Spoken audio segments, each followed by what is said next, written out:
नमस्कार दोस्तों। छत का सरिया बांध रहे हैं और छत के सरिये में हम लोग क्रैंक देते हैं। अगर आपका मिस्त्री गलत जगह पे क्रैंक दे दिया तो भाई छत कमजोर हो सकता है। चलिए आज का इस वीडियो हम देखते हैं कि भाई क्रैंक करने का सही तरीका क्या है और क्रैंक जो है कहाँ पे करना चाहिए और किस किस सरिया में करना चाहिए। इससे क्या है, और साथ ही जो है इस वीडियो में और भी आपको देखने को मिलेगा क्रैंक जो हम लोग करते हैं उसका क्या एंगल रहता है और कितना हाइट जो क्रैंक के एक सरिया दूसरा सरिया क्रैंक के वे कितना हाइट में क्रैंक करना होता है। और भी आपको जानकारी की बता दूं कि भाई कि सबसे पहले आप ये जान लीजिए कि क्रैंक क्यों जरूरी है। देखिए क्या होता है कि भाई बीम के पास आपका नेगेटिव बेंडिंग मोमेंट बहुत ज्यादा होता है। उस नेगेटिव बेंडिंग मोमेंट को काउंटर करने के लिए हम लोग छत में क्रैंक देते हैं। मतलब हो गया क्रैंक करके उस सरिया को टॉप में लिया जाता है। टॉप में लिया जाता है, एक टॉप में रहेगा एक बॉटम में रहेगा। फिर जो बॉटम वाला रहता है उसमें एक्स्ट्रा सरिया कैसे डालना होता है वो सब कुछ बताएंगे। तो क्लियर हो गया, नेगेटिव बेंडिंग मोमेंट को कम करने के लिए जो है आपका छत के सरिया में क्रैंक दिया जाता है। अब यहाँ पे देख रहे हैं भाई क्रैंक जो दिया जा रहा है यहाँ पे हल्की सी मिस्टेक आपके छत को कमजोर कर सकता है अगर आपके पास जानकारी नहीं है तो। ठीक है, अब सवाल उठता है क्रैंक कहाँ पे दे भाई। कुछ लोग बोलता है कि भाई कि L/4 में दे दीजिए, L/5 में दे दीजिए।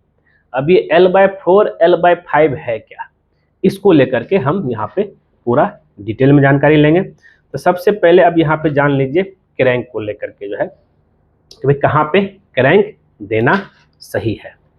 देखिए क्रैंक हमेशा जो है आपका, अगर हम यहाँ पे देखेंगे तो लेंथ का बाय 4 जितना आपका स्पैन होगा लेंथ। अब लेंथ कहाँ से मेजर होता है, दो कॉलम के पास जो बीम होता है दो बीम के बीच का डिस्टेंस को ही हम लोग लेंथ L/4 बोलते हैं। मतलब ये हो गया कि आपका जो है ये बीम है, एक बीम ये और ये B2। अब इसी बीम के बीच की जो डिस्टेंस हम यहाँ पे लेंगे, मान लिया जाए ये डिस्टेंस मेरा जो है L = 12 फीट है। ठीक है, क्रैंक कहाँ पे तोड़ना उसको बताएंगे, फिर कितना एंगल में तोड़ना है। एक ये हो गया। तो अब ये जो है क्रैंक यहाँ से यहाँ जो डिस्टेंस तोड़ा गया ये L/4 में लिया गया, इधर भी जो है L/4 में लिया गया। हम एग्जांपल लेकर बता रहे हैं। तो L कितना मेरा 12 है, 12/4 = हो गया 3 फीट में। मतलब इस बीम फेस से यहाँ जो क्रैंक आएगा वो 3 फीट के बाद वो टूटेगा और वो जो क्रैंक होकर के जैसा आप यहाँ पे देख रहे हैं ये वाला जो आया सरिया इधर से ऐसे होकर के यहाँ क्रैंक हो गया है और ये सीधे जा करके ये कंटिन्यू चला गया। एक सीधे जाएगा, एक जो इधर से नीचे वाला होगा ये उधर जा करके फिर L/4 में ऐसे होकर के क्रैंक हो जाएगा, ये कंटिन्यू जाएगा। फिर अब यहाँ पे देखेंगे कि एक के बाद आपको यहाँ पे एक्स्ट्रा सरिया दिख रहा होगा, एक्स्ट्रा सरिया हमको भी हम बिछाना बताएंगे। तो यहाँ पे आप क्लियर हो गए क्रैंक कहाँ करना है।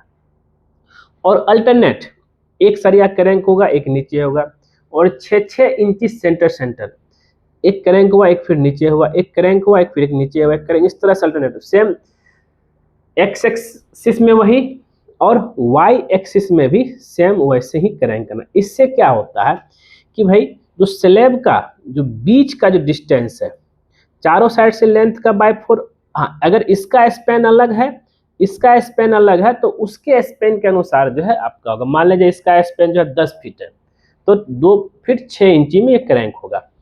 अब होता यूँ है कि ये जो बीच का जो सेंटर है ये आपको जो है सिंगल जाली दिखने लगेगा। ठीक, ज्यादा बेंडिंग मोमेंट कहाँ पे होता है, ये सिर्फ बेंडिंग मोमेंट आपका ज्यादा रहेगा ये चारों साइड से, ये बेंडिंग मोमेंट यहाँ पे चारों साइड से बहुत ज्यादा नेगेटिव बेंडिंग मोमेंट। इसी बेंडिंग मोमेंट को कम करने के लिए हम लोग क्रैंक देते हैं। यहाँ तो क्लियर हो गया। तो यहाँ पे देखिए, यहाँ पे अगर आप देखेंगे तो सारा चीज कि भाई एक छोड़ करके एक करेंगे क्रैंक और क्रैंक, अब बात कर लेते हैं कि भाई एंगल कैसे मोड़ेंगे। ठीक है, जनरली हम लोग जो है 5 इंची छत का थिकनेस लेके चलते हैं। अब इस पे हम बात कर लेते हैं, 5 इंची का थिकनेस है तो भाई कितना हमको क्रैंक किया का जो है लेंथ होना चाहिए, वो क्लियर हो जाइए। अब जरा समझिएगा, यहाँ पे कॉन्सेप्ट ये कहता है कि भाई ये मेरा जो है 5 इंची थिकनेस का स्लैब है, हम थोड़ा बड़ा बना देते हैं, ये 5 इंची है, ये रूफ स्लैब जो ढलाई होने वाला है, और इसी में मेरा जो सरिया रहेगा वो कुछ इस तरीके से ऐसे क्रैंक आएगा, ऐसे मुड़ जाएगा और ऐसे चला जाएगा। तो अब ध्यान दीजिएगा जरा सा, अब जो है इसमें कवर की बात कर लेते हैं। तो रूफ का कवर होगा आपका क्लियर कवर 20 mm और 5 इंची आपका हो गया ये 125 mm। ठीक है, अब ऊपर से 20 mm हटाना है और नीचे से 20 mm क्लियर कवर रखना है, जरा समझते रहिए। तो कितना आ गया मेरा, तो 125 माइनस 20 माइनस 20 mm, तो ये हो गया आपका दोस्तों 85 mm। मतलब ये हो गया कि भाई ये जो डिस्टेंस है और ये डिस्टेंस के बीच का जो सॉरी ये जो सरिया इसके सरिया के बीच का डिस्टेंस 85 mm होगा। और साथ ही और आपको बता दो यहाँ पे ये जो एंगल बनेगा यहाँ पे, जैसा कि आप यहाँ पे देख रहे हैं, ये जो एंगल बन रहा है ये आपका, और ये ऊपर से आएगा, ये एंगल बन रहा है ये आपका 45 डिग्री पे एंगल बनेगा ये, जैसा कि आप यहाँ पे देख भी रहे हैं, ये सेम एंगल। यहाँ मैं क्लियर करूँ तो ये इधर से जो सरिया आया जो मैं यहाँ पे आपको दिखाया वही सेम चीज है, ऐसे सरिया आया, ऐसे करके एंगल बन के क्रैंक हो गया, जैसे क्रैंक किया जा रहा है ऐसे करके किया जा रहा है, ये 45 डिग्री पे ये आपका बेंड हुआ क्लियर।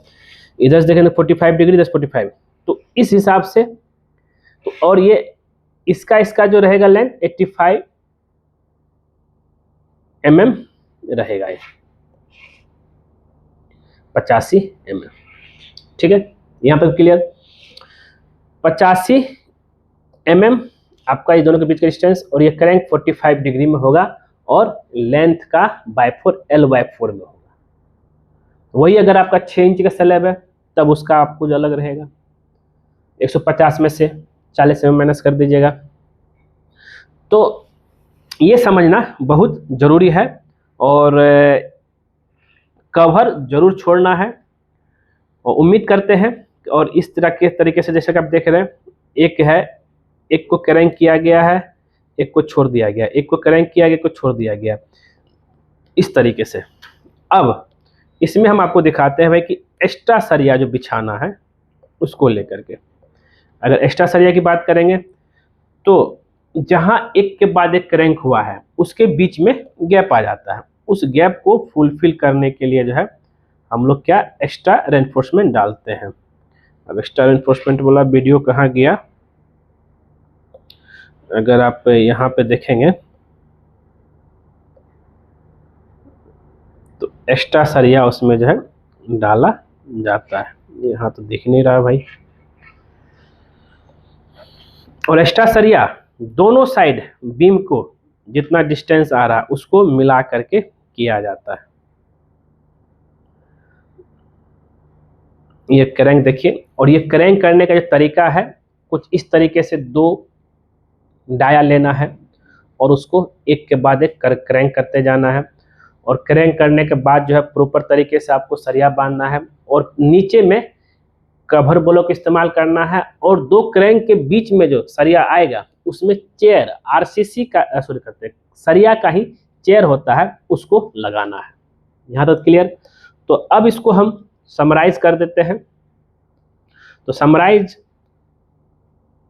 अगर करेंगे तो यहाँ पे अगर आप देखेंगे तो ये एक्स्ट्रा सरिया वाला हमें मिला नहीं, लेकिन एक के बाद एक जो है एक्स्ट्रा सरिया दिया जाता है। हम आपको यहाँ पे वीडियो में, एक ये वाला वीडियो में हम आपको दिखा देते हैं, देखिए। हाँ, अब मिला। यहाँ पे देखिए जो क्रैंक हुआ उसके बीच में जो है एक्स्ट्रा सरिया एक पीस डाला जा रहा है दोनों स्लैब में। आपको प्रॉपर मेजरमेंट करके लेकर के चलना है, ये बहुत ज़रूरी है। एक क्रैंक और एक एक्स्ट्रा। चलिए दोस्तों, उम्मीद करते हैं ये वीडियो आपको ज़रूर पसंद आया होगा, और अगर पसंद आया जरूर इसको जो है लाइक कीजिए, शेयर कीजिए, कमेंट कीजिए। मिलते हैं आपसे नेक्स्ट वीडियो में कुछ नए टॉपिक के साथ। आज के लिए बस इतना ही। वीडियो पूरा देखने के लिए धन्यवाद दोस्तों।